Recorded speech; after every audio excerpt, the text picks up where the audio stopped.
Отец.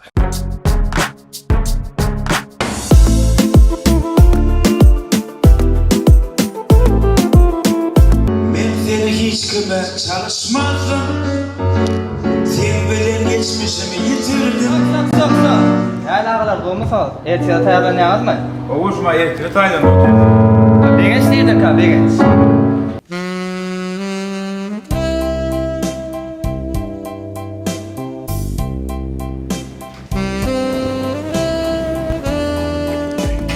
Ne et getire bile. Genç.